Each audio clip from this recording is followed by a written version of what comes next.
Sir नहीं आया sir अभी।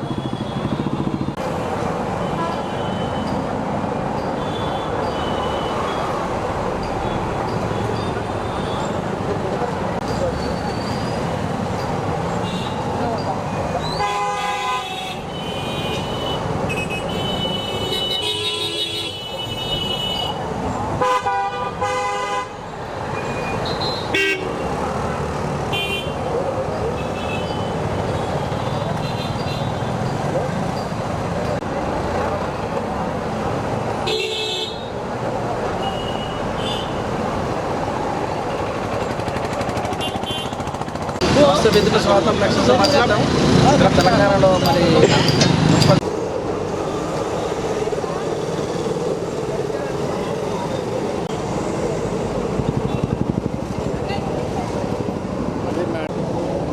సాయి కుమార్ పాటలు పాడే సాయి కుమార్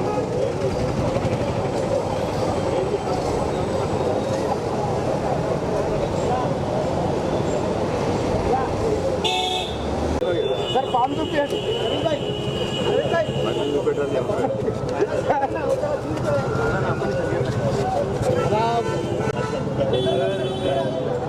लोकल से पेट sir local pet open open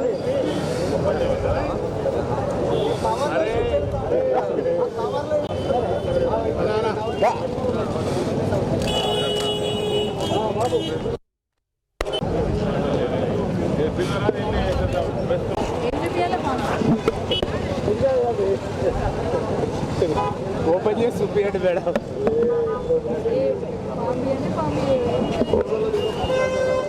చూడు అక్క బయట ఇవ్వడానికి మాత్రమే కేసీఆర్ గారు సమావేశం ఏర్పాటు చేశారు.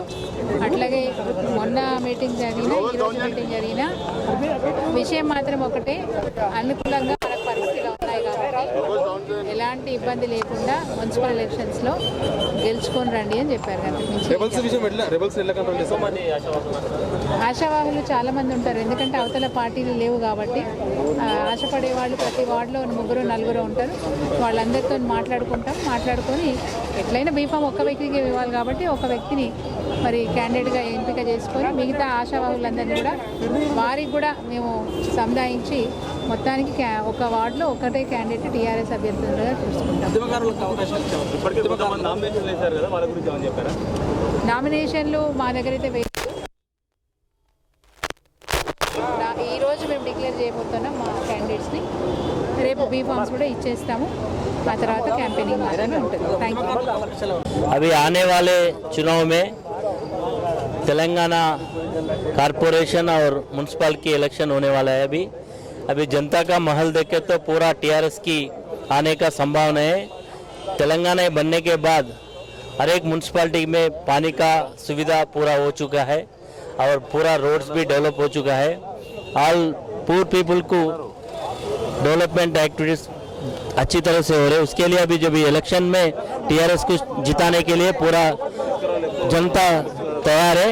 पूरा से पूरा म्यूनसिपल कॉरपोरेशन और म्यूनसिपालिटीज टीआरएस जीतने का उम्मीद है केसीआर नेतृत्व में, और टीआरएस की वर्किंग प्रेसिडेंट केटीआर की जो म्यूनसिपल मिनिस्टर है उसका ऑब्जर्वेशन में पूरा जीतने का उम्मीद है।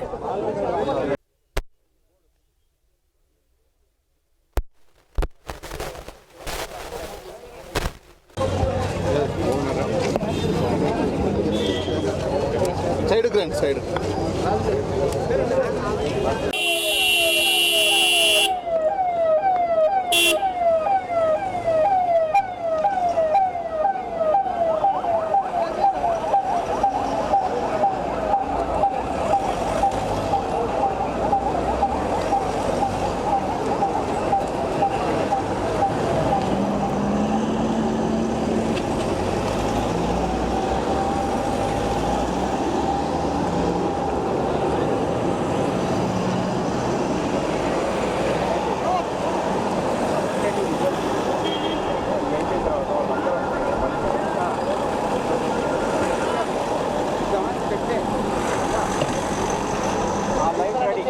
ఎన్నికల్లో సూక్ష్మంగా ఏదైనా పొరపాట్లు జరగకుండా ఏ విధంగా సబ్మిట్ చేయాలి, ఒక నియోజకవర్గం 2-3 జిల్లాలో పరిధిలో ఉంది కాబట్టి బీ ఫామ్ అంటే ఏ ఫామ్లు ఏ విధంగా కలెక్టర్కు రిటర్నింగ్ ఆఫీసర్కి ఇవ్వాలనేది, అలాగే అనేక మంది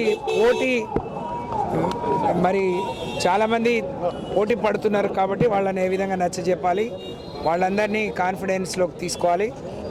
భవిష్యత్తులో ఇంకా అనేక అవకాశాలు ఉంటాయి కాబట్టి నచ్చజెప్పి జాగ్రత్తగా చేసుకోమని చెప్పి మాత్రమే చెప్పడం జరిగింది. అనేక పదవులు ఉంటాయి, ఇది ఒకటే కాదు కాబట్టి నామినేటెడ్ పదవులు కార్పొరేషన్లు ఉన్నాయి, డైరెక్టర్లు ఉన్నాయి, మార్కెట్ కమిటీలు ఉన్నాయి, దేవస్థానాలు ఉన్నాయి కాబట్టి నచ్చజెప్పండి. అన్ని సర్వేలు టీఆర్ఎస్ పార్టీ అనుకూలంగా వచ్చినాయి అనేది వారు చెప్పడం జరిగింది. ప్రజల ఆలోచన, ప్రజల తీర్పు కూడా అలాగే ఉండబోతుంది. అంటే మనం చూస్తున్నాం ఏ ఎన్నిక ఏదైనా గెలుపు టీఆర్ఎస్ పార్టీదిగా ఉండబోతుంది కాబట్టి మున్సిపాలిటీలను స్ట్రెంథెన్ చేయడానికి అనేక సంక్షేమ కార్యక్రమాలు, అభివృద్ధి కార్యక్రమాలు చేపట్టాం. అవన్నీ ప్రజలకు చెప్పండి. అలాగే ఆ రోజు ఇచ్చిన సలహాలు, సూచనలు పాటిస్తూనే లీగల్గా ఎక్స్పర్ట్స్ని పెట్టుకోండి, అవన్నీ కూడా కరెక్ట్గా ఉండే విధంగా చూసుకోమని చెప్పడం జరిగింది. తప్పకుండా వింటారనే మేము ఇచ్చేస్తున్నాం. వినరు అనే ఎక్కడ ఆ క్వశ్చన్ రాలేదు, వినట్లేరు, ఇబ్బంది ఉందని కూడా ఎవరు మరి సూచనలు చేయలేదు కాబట్టి తప్పకుండా వినిపించుకుంటాం. ఆ శక్తి మాకుంది. 72 సంవత్సరాలైంది. మా కరీంనగర్ జిల్లా కానీ తెలంగాణ రాష్ట్రంలో కానీ మున్సిపాలిటీలో డబ్బులుంటే మాత్రమే అభివృద్ధి పనులు జరిగేవి. తద్వారా నిధులు లేక మున్సిపాలిటీలలో అభివృద్ధి జరగక 40-50 సంవత్సరాల కింద ఆ ఇల్లు కట్టుకుని వారి ఇంటి ముందు ఇప్పటికి కూడా మట్టి రోడ్డు కనబడడం, ఏ రోజు కూడా ప్రభుత్వాలు, కేంద్ర ప్రభుత్వం, రాష్ట్ర ప్రభుత్వం నేరుగా మున్సిపాలిటీ నిధులు ఇవ్వకపోవడం వలన అభివృద్ధి కుంటుపడ్డది. గ్రామాలన్నీ కూడా కుగ్రామంగా మారినాయి, పట్టణాలన్నీ కుగ్రామంగా మారే పరిస్థితి ఉండే. అందుకే గౌరవ ముఖ్యమంత్రి తెలంగాణ రాష్ట్రం ఏర్పడిన తర్వాత గౌరవ ముఖ్యమంత్రి కేసీఆర్ గారు నిధులు లేక ఇబ్బంది పడుతున్న మున్సిపాలిటీలకు డైరెక్ట్గా ప్రభుత్వం నుంచి నేరుగా నిధులు ఇవ్వడం వలన అభివృద్ధి చెందని భావించి ఈరోజు ఎప్పుడూ లేని విధంగా 72 సంవత్సరాల్లో మా కరీంనగర్ జిల్లా కరీంనగర్ కార్పొరేషన్కు కనీసం ఏటా ₹1,00,000, ₹10,00,000 ఇచ్చడం లేదు. కానీ మా కరీంనగర్లో ఒక సంవత్సరంలో ఈ 5 సంవత్సరాల పరిపాలన సుమారు ₹1,000 కోట్ల నేరుగా నిధులు ఇవ్వడం వలన 72 సంవత్సరాలు జరిగిన అభివృద్ధి ఈరోజు బ్రహ్మాండంగా కరీంనగర్ కనబడ్డది, కానుంది. అందుకే ఈరోజు పట్టణాలన్నీ కూడా ఆధునీకరణ జరుగుతుంది, పట్టణాలన్నీ కూడా అభివృద్ధి వైపు సాగుతున్నది. అంటే కేవలం గౌరవ ముఖ్యమంత్రి కేసీఆర్ గారు నేరుగా ఇచ్చిన నిధుల వలన, గౌరవ మంత్రి కేటీ రామారావు ఎన్నో సంస్కరించుకోవడం వల్ల ఈరోజు పట్టణాలలో బ్రహ్మాండంగా వెలుగుతున్నాయి. అందుకే ప్రజలందరూ, పట్టణ ప్రజలందరూ మళ్ళీ ఒకసారి ఈ ప్రభుత్వంలో డెఫినెట్గా అభివృద్ధి జరుగుతుందని చెప్పి, రాష్ట్రంలో టీఆర్ఎస్ ప్రభుత్వం ఉన్నది, జిల్లాలో కూడా మళ్ళీ మున్సిపాలిటీ కూడా టీఆర్ఎస్ ప్రభుత్వం వస్తే, టీఆర్ఎస్ పాలకులు వస్తే నేరుగా ఇబ్బంది లేకుండా పనులు జరుగుతాయని చెప్పి భావించిన రోజు పట్టణ ప్రజలందరూ టీఆర్ఎస్ పార్టీకి మరొకసారి అవకాశం ఇవ్వాలి. తద్వారా డైరెక్ట్గా అభివృద్ధి జరుగుతుంది, అభివృద్ధి కోరుకుంటారు. కాబట్టి ఇప్పటికే బీజేపీ వాళ్ళు, కాంగ్రెస్ పార్టీ వాళ్ళు అభివృద్ధి కనబడితే మమ్మల్ని విస్మరిస్తారని చెప్పి ఎన్నో కేసులు ఇచ్చిండు, కర్మలో ఎన్నో కేసులు ఇచ్చిండు. అడుగడుగున అభివృద్ధి అడ్డుకునే విపక్షాలు, ప్రతిపక్షాలకు ఓట్లేసే పరిస్థితి లేదు. అభివృద్ధి చేయాలంటే టీఆర్ఎస్ పార్టీ మరొకసారి చేశారు. కాబట్టి ఒక్క ఓటు ఇదివరకే ఎంపీలు మా కరీంనగర్ ఒక ఎంపీ కలిసి 7 నెలల లోపల ₹7 లేకుండా 70 లీటర్ ప్యాకెట్ ఇచ్చి అభివృద్ధి అడ్డుకుంటున్నారు. కాబట్టి ఒక్క కార్పొరేటర్ గెలిచిన ప్రతిపక్షం, ఒక్క కార్పొరేటర్ గెలిచిన మళ్ళీ అభివృద్ధి అడ్డుకుంటారు. కాబట్టి 80% ప్రతిపక్ష పార్టీ వాళ్ళు కార్పొరేటర్ గెలిస్తే ఉత్సవ విగ్రహాలు ఉంటారు తప్పగానే అభివృద్ధి జరగదు. కాబట్టి మళ్ళీ టీఆర్ఎస్ ప్రభుత్వమే నేరుగా నిలుస్తుంది. కాబట్టి టీఆర్ఎస్ పాలకవర్గాలు ఉంటేనే మున్సిపాలిటీలలో అభివృద్ధి జరుగుతూ ప్రజలు వస్తున్నారు. డెఫినెట్గా మా కరీంనగర్లో ఉన్న ఒక కార్పొరేషన్తో పాటు 4 మున్సిపాలిటీ ఎక్కడ కూడా ప్రతిపక్షాలకు అవకాశం కూడా స్వీప్ చేద్దామని ఆలోచన. అందుకే ఈరోజు గౌరవ ముఖ్యమంత్రి ఇవన్నీ కూడా మాకు బీఫామ్లు, పవిత్రమైన బీఫామ్ మాకు ఇచ్చడం జరిగిందంటే, దీంతో మళ్ళీ మేము కేసీఆర్ గారు బొమ్మతోటి, కేసీఆర్ బొమ్మ అంటే అభివృద్ధికి నిర్వచనం, కేసీఆర్ బొమ్మతోటి ఈరోజు మళ్ళీ ఎలక్షన్ పోతున్నాము. బ్రహ్మాండంగా సఫలీకృతమైతే వార్ 1 సైడ్ ఉంటుంది. కాబట్టి ఈరోజు మా కరీంనగర్లో వార్ 1 సైడ్ ఉన్నది. కాబట్టి బీజేపీ వాళ్ళు, కాంగ్రెస్ పార్టీ మా ఉనికి ప్రమాదం చెప్పి కోర్టులో కేసులు జరిగింది.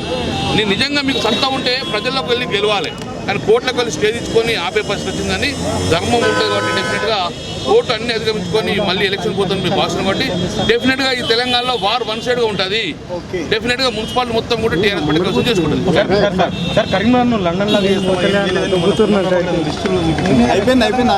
పొన్నం ప్రభాకర్ నుంచి మేము పట్టించుకున్న పరిస్థితి లేదు. ఎందుకంటే ఇప్పటికైనా 5 సార్లు ఓడిపోయాడు. ఒకసారి ఓడిపోగానే మధ్యస్థితితో పోతుంది, 5 సార్లు ఓడిపోయిన పంగతి కోమాలకు పోయే పరిస్థితి. కాబట్టి మేము ఆయన మీద పట్టించుకోము. మీరు కరీంనగర్ రాండి, కానీ అప్పుడు చూడండి 72 సంవత్సరాలు పరిపాలించి కాంగ్రెస్ పార్టీ, బీజేపీ పార్టీ కదా, 5 సంవత్సరాలు మా ప్రాబ్లం కరీంనగర్ ఎంత అద్భుతంగా జరుగుతుందో. అద్భుతం జరుగుతుంది కాబట్టి ఐటీ టవర్ వచ్చింది, మానవ ఫండ్ వచ్చింది కాబట్టి మేము ప్రతిపక్షాన్ని ప్రజలు పట్టించుకుంటే కాబట్టి మేము కూడా పట్టించుకోము న్యాచురల్గా.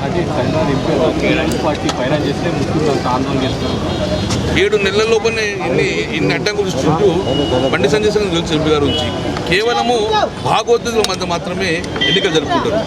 హిందువుల మధ్యన ముస్లిం మధ్యన కొట్లాటలు పెట్టించుకొని రాజకీయ లబ్ధి పొందుతారు. కానీ ఎప్పుడు కూడా టీఆర్ఎస్ ప్రభుత్వంగా ప్రజలు శాంతిగా ఉండాలి, అభివృద్ధి కోరుకుంటారు తప్ప. కానీ ఈరోజు ఈ రెండు పరిస్థితులు నిజంగానే ఎంపీ బండి సంజయ్ కానీ పొన్నప్రభు గారు కానీ నిజంగా సత్తా ఉంటే ఎన్నికలకు కోర్టు కింద పోవాలి, గెలిపించుకోవాలి, ప్రజల దగ్గర పోవాలి. వీళ్ళకి ఎప్పుడు ఓటమికి నిర్వచనమే వీళ్ళిద్దరు, ఓటమికి బ్రాండ్ నెంబర్ వీళ్ళు, గెలుపుకు brand number TRS party. Thank you. Municipal ఎన్నికల సందర్భంగా ఈరోజు ఎమ్మెల్యేలు, ఎమ్మెల్సీలు, అదేవిధంగా టీఆర్ఎస్ పార్టీ జనరల్ సెక్రటరీ ఇన్ఛార్జీలను పిలవడం జరిగింది. అందరినీ కూడా పిలిచి ముఖ్యంగా బి ఫామ్స్, ఏ ఫామ్స్ అందరికి కూడా ఎమ్మెల్యేల ద్వారా చెప్పేసి అభ్యర్థులను రేపటి వరకు నామినేషన్ వేసిన తర్వాత అందరినీ గెలిపించుకొని టీఆర్ఎస్ గులాబీ జెండా ఎగిరే విధంగా చూడాలని చెప్పేసి మా అధ్యక్షుల వారు ఆదేశించడం జరిగింది. దానిలో భాగంగానే మేమందరం కూడా ఇప్పుడు రేపు జరగబోయేటువంటి ఎన్నికలలో గెలిచి రేపు గులాబీ జెండా ఎగిరేయడం కోసం సిద్ధమవుతూ ముందుకెళ్తున్నాం.